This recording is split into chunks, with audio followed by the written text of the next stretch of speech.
অনেক সারপ্রাইজিং একটা ব্যাপার ছিল। এটা ক্রীড়া অঙ্গনের পুরো চেহারাটাই পরিবর্তন করে দিবে, এটা আমার বিশ্বাস। প্লেয়ারদের মধ্যে আরও উৎসাহ বাড়বে এবং তাদের মধ্যে আরও কম্পিটিশন যে যে ভাবটা ওটা তৈরি হবে। প্রথমে হচ্ছে এটা আমাদের জন্য অনেক গর্বের একটা মোমেন্ট, এবং যে সকল খেলোয়াড়রা আজকে এই পুরস্কারটি পেয়েছে আমি তাদেরকে অভিনন্দন জানাচ্ছি, এবং পাশাপাশি যে সকল ফেডারেশন আছে যাদের অক্লান্ত পরিশ্রমে আজকে আসলে খেলোয়াড়দের এই অবস্থানে আসা, তাদেরকেও আমি শ্রদ্ধা জানাচ্ছি। এবং আমাদের গণপ্রজাতন্ত্রী সরকারের মাননীয় প্রধানমন্ত্রী এবং আজকের অনুষ্ঠানে আমাদের ক্রীড়া প্রতিমন্ত্রী উপস্থিত ছিলেন। ওনাদের আজকে যে অনুষ্ঠানটা হয়েছে সেটা আসলে আমাদের অনেক প্লেয়ারের জন্য অনেক সারপ্রাইজিং একটা ব্যাপার ছিল। সুতরাং আমি মনে করি যে খেলোয়াড়রা তাদের নিজেদের প্রফেশনটাকে এখন চোখ বন্ধ করে তাদের প্রফেশন হিসেবে নিতে পারবে। গ্লিটারের টুইন লেমন ও অ্যান্টিব্যাকটেরিয়াল ফর্মুলা বাসনকে চকচকে জীবাণুমুক্ত করে আমাদের দেয় গ্লিটার গ্যারান্টি।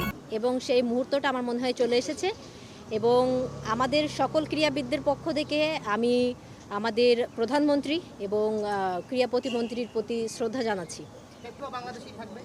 অবশ্যই, এবং আমার কাছে এখানে দুইটা জিনিস খুবই মনে হয়েছে, যেটা প্রথমত হচ্ছে এই ভাতা কার্ড যেটা সরকার থেকে আমাদেরকে করেছে, সেটার কারণে খেলোয়াড়দের খেলার চাহিদাটা অনেক বেড়ে যাবে এবং কম্পিটিশন লেভেলটা আমার মনে হয় আরও বাড়বে।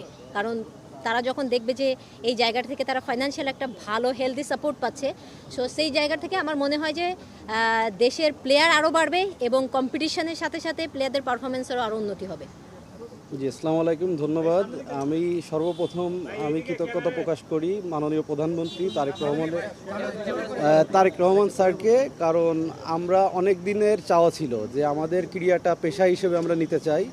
তা আমার বিশ্বাস উনি যেই সিদ্ধান্তটা নিল, এটা ক্রীড়া অঙ্গনের পুরো চেহারাটাই পরিবর্তন করে দিবে, এটা আমার বিশ্বাস। আর এর মাধ্যমে ভবিষ্যতে অনেক ভালো ভালো কম্পিটিশন আরও সামনে দেখতে পারবেন, আর ইন্টারন্যাশনাল রেজাল্ট আমি মনে করি অনেক বেশি করে এখন থেকে আসা শুরু করবে ইনশাল্লাহ। এটা নিঃসন্দেহে আমাদের টেবিল টেনিস বলেন বা অন্যান্য সকল স্পোর্টস বলেন, আমরা এটাকে এখন থেকে প্রফেশন হিসেবে নিতে পারবো। আর বিগত দিনে আমাদের যে পিছুটানটা ছিল, অর্থনৈতিক যেই অসক্ষমতার জায়গাটা ছিল, এটা এখন আমাদের মাননীয় প্রধানমন্ত্রী, এই সরকার, এনাদের প্রতি আমি কৃতজ্ঞতা জানাই। এনারা আমাদের এই জায়গাটা ফিল আপ করে দিল আর কি। এখন থেকে 3-4 মাস পরপর যেহেতু চেঞ্জ হবে, তো আরও প্লেয়ারদের মধ্যে আরও উৎসাহ বাড়বে এবং তাদের মধ্যে আরও কম্পিটিশন যে যে ভাবটা ওটা তৈরি হবে।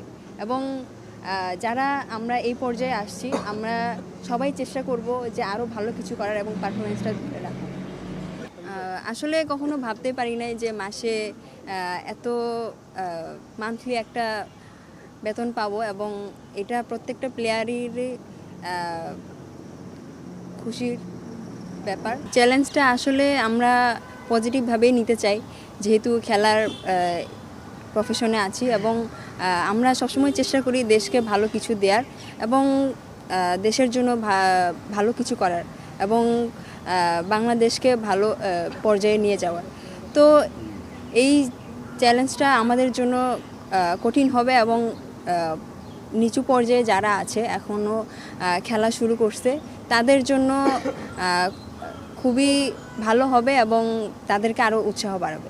আসলে প্রত্যেকটা প্লেয়ারেরই স্বপ্ন থাকে অলিম্পিকে কোয়ালিফাই করার এবং অলিম্পিকে খেলার। তো যেহেতু এরকম এক সাপোর্ট পাচ্ছি দেশ থেকে এবং দেশের প্রধানমন্ত্রী যে আমাদেরকে সুযোগ করে দিয়েছে, তো আমরা চেষ্টা করব অলিম্পিক পর্যায়ে খেলার এবং আরও ভালো করার। প্লেয়ারদের নিয়ে যে উদ্যোগটা নেওয়া হয়েছে সেটা আসলে দুর্দান্ত। এতে করে আমাদের দেশের যে খেলোয়াড়রা আছে এবং যারা খেলতে ইচ্ছুক তারা অনেক আগ্রহী হবে, কেননা যেখানে ভবিষ্যৎ নাই সেখানে তো কেউ যেতে চায় না, সবাই একটা নির্দিষ্ট ভালো একটা ভবিষ্যতের দিকে আগাইতে চায়। তো সেক্ষেত্রে এই উদ্যোগটা চমৎকার।